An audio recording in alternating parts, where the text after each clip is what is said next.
Welcome to bird media. నేను వైష్ణవి. చిత్తూరు జిల్లాలో కొత్త విశ్వవిద్యాలయం ఏర్పాటు చేయడంపై ప్రభుత్వం పరిశీలనలో ఉందని రాష్ట్ర ఐటీ విద్యాశాఖ మంత్రి లోకేష్ స్పష్టం చేశారు. అయితే బుధవారం శాసనసభ సమావేశాలు జరిగాయి. ఇందులో భాగంగానే ఎమ్మెల్యే గురజాల జగన్మోహన్ రావు అడిగిన ప్రశ్నకు లోకేష్ సమాధానమిచ్చారు. గతేడాది నవంబర్లోనే జగన్మోహన్ ప్రభుత్వానికి ఈ విషయంలో లేఖ రాసిన విషయాన్ని కూడా లోకేష్ గుర్తు చేశారు. అయితే ఉమ్మడి చిత్తూరు జిల్లా విభజన తర్వాత ప్రస్తుతం జిల్లా పరిధిలో ప్రభుత్వ రంగంలో ద్రవిడియన్ విశ్వవిద్యాలయం, ప్రైవేటు రంగంలో అపోలో విశ్వవిద్యాలయాలు ఈ రెండు ఉన్నాయి. అయితే ప్రతి జిల్లాకు కనీసం ఒక ప్రభుత్వ లేకపోతే ప్రైవేటు విశ్వవిద్యాలయం ఉండాలి అన్నది సీఎం చంద్రబాబు ఆలోచనగా లోకేష్ పేర్కొన్నారు. అయితే ద్రవిడియన్ విశ్వవిద్యాలయం కేవలం భాషాపరమైంది కావటంతో చిత్తూరులో మరొక యూనివర్సిటీ ఏర్పాటు చేయటం అవసరం ఉందని చెప్తున్నారు. అందరి సహకారంతోనే ఈ లక్ష్యాన్ని సాధిస్తామని కూడా హామీ ఇచ్చారు లోకేష్. ఇక చిత్తూరులో విద్యారంగం విస్తరించేందుకు ఇది ముఖ్యమైన దశ అని కూడా చెప్తున్నారు లోకేష్. అదే సమయంలో తుని ఎమ్మెల్యే అయిన యనమల దివ్య తన నియోజకవర్గంలోని తొండంగి మండలం మరియు రావికంపాడులో ఉన్న ఉన్నత పాఠశాలని జూనియర్ కళాశాలగా దాన్ని అప్గ్రేడ్ చేయాలని కూడా సభలో కోరారు. మరి దీనికి కూడా మంత్రి లోకేష్ సానుకూలంగానే స్పందించారు. గత ప్రభుత్వం ఏవైతే ప్రవేశపెట్టిన హై స్కూల్ ప్లస్ విధానం వల్ల ప్రభుత్వ జూనియర్ కళాశాలలు ఏవైతే ఉన్నాయో అవి బలహీనతకి గురైపోయాయని పేర్కొన్నారు. ఈ విధానం వల్ల సబ్జెక్టు టీచర్లకి కొరత ఏర్పడినట్లు కూడా వివరించారు లోకేష్.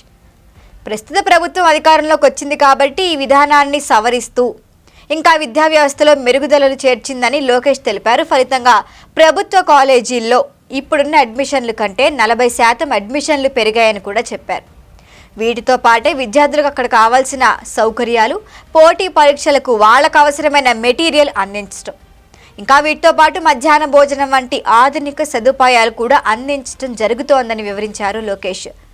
అయితే ఆయన ప్రైవేటు విద్యా సంస్థలకు దీటుగానే ప్రభుత్వ జూనియర్ కళాశాలను తీర్చిదిద్దాలి, ఇదే మా ప్రభుత్వ లక్ష్యమని కూడా తెలుపుతున్నారు.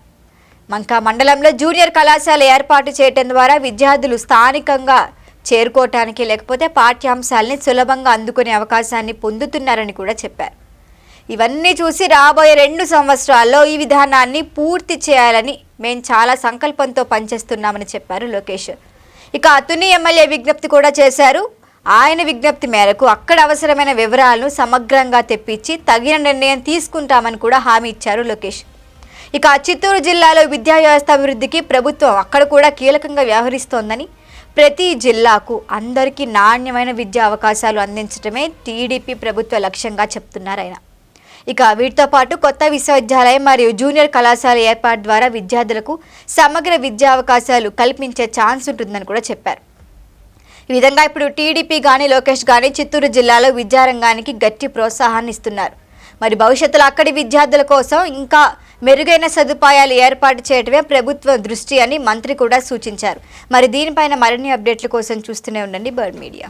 ఈ వీడియో కనుక మీకు నచ్చినట్టయితే లైక్ చేయండి, షేర్ చేయండి, సబ్స్క్రైబ్ చేయండి. అలాగే పక్కనే ఉన్న బెల్ ఐకాన్ని క్లిక్ చేయండి.